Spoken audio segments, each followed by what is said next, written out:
Hello, I'm Dr. John Shankin-Kay, and this is Amy Teelmans. I'm a psychologist, and Amy is a licensed marriage and family therapist.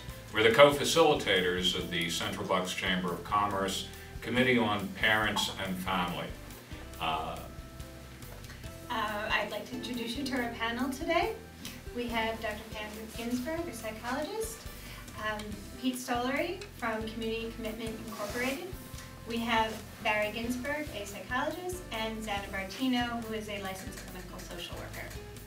And today we would like to begin our discussion by talking about technology and how it affects our families. In general, the reason that we decided to get together and film a series of talks on how technology affects parents and families is because in our meetings monthly, we found that these were topics that were of significant concern to everyone on the committee. So if we can just begin by having a general discussion about how our panel feels and also other members of the committee feel. Some of the effects of technology have been in the community with parents, families, and children, and perhaps in your own lives with your own families. It's an overwhelming topic because I perhaps have had the longest experience in addressing these issues of those of us here.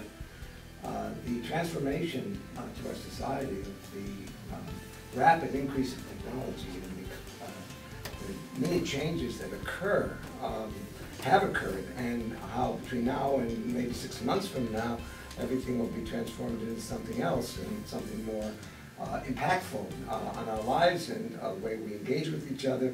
I think it's a very important subject, isn't it?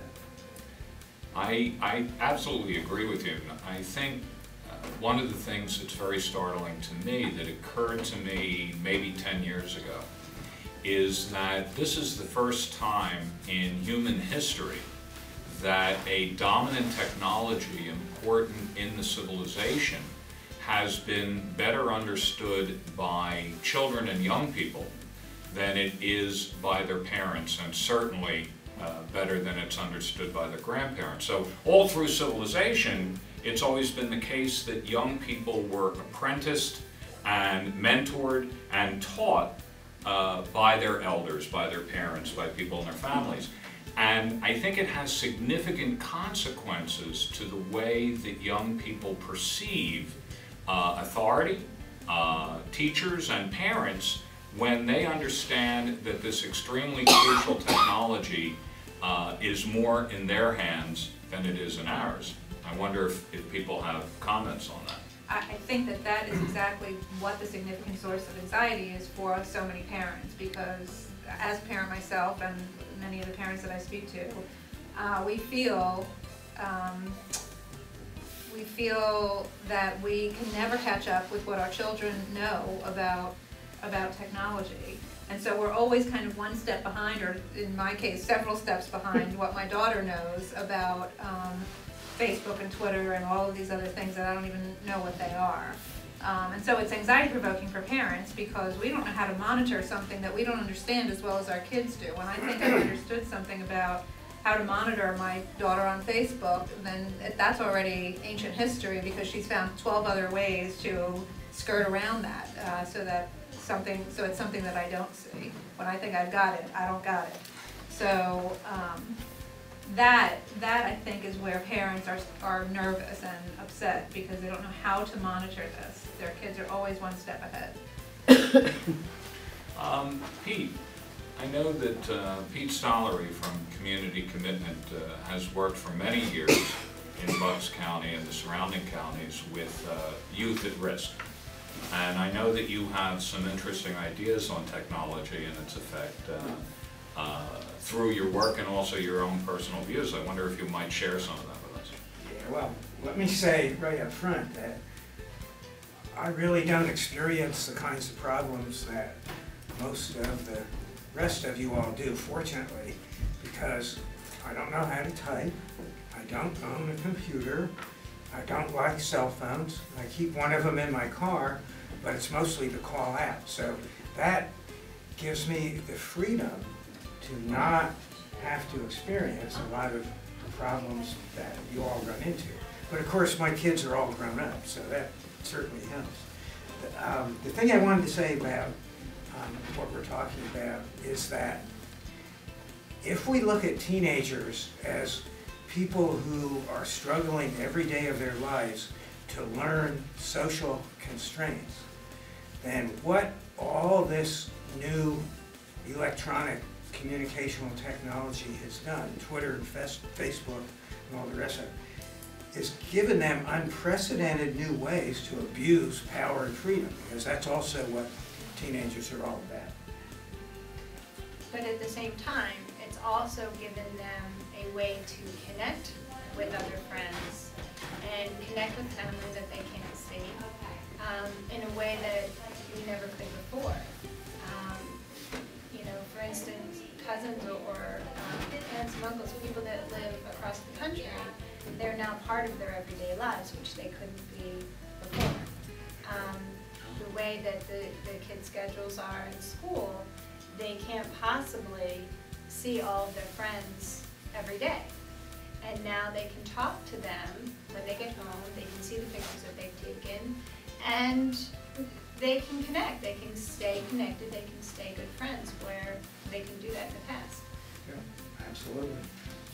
I want to throw it open to some of the other members of the committee, but one of the things that concerns me, Pete, is that although I said that we have this interesting situation where many of the parents are not familiar with the technology as much as their children are, my belief is that we have, as parents, a responsibility to understand this technology and to be adept enough so that we can fulfill our obligations to our children in terms of monitoring them, in terms of helping them stay safe, in terms of understanding what their behavior is, and to know when things are positive in their life and when things are not so positive. Do any of you folks have comments on technology and kids in general?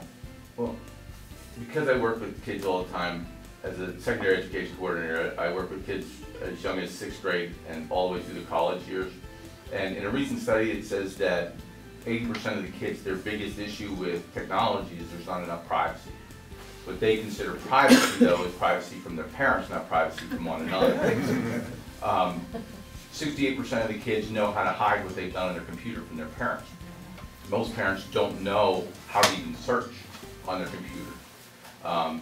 You have a large majority of kids who will text people sitting right next to them. And when you ask them why, they say, because I don't want anybody to know what I'm talking about. You were talking about being able to reach out to kids and other, their friends on a more regular basis. 57% of kids text or Facebook their friends every day. Yet only 30% of them see their friends every day. It's become their way of communicating. For a child who doesn't want to leave the house, they can go to school at home, they can have all their friends at home, they can interact with anybody anywhere all the time, 24/7. Most kids admit to answering their phones after midnight. Between midnight and 6 a.m. they're on their phone. When you ask them why, they say it might be important. Because if they miss something in terms of texting or in terms of what's going on in chatting on any of the social networking services, they feel like they're out of the loop. That's right. Our kids have grown up with constant information, 24/7. They're just, well, you could call them the CNN generation. They've had that news, that information 24/7. I used to teach in a high school. When I would have my kids do a research paper, I said, you can't use the computers. They were stunned. They were like, well, where do you go? And I said, well, go to the library. The response was, oh, that means we can use the library's computers. And I'm like, no. But they're used to that constant information. The average kid sends about 123 texts a day. That's 3,700 texts a month. That's low, if you ask them. We need to wrap up this segment because I just got a signal from our director. However, we are going to continue on this topic in future segments and zero in on the issue of pornography and more so on the issue of parenting of children in this brave new world. So on behalf of Amy Tielmans and myself, Thank you very much for watching, and we hope that you'll join us again for the next segment.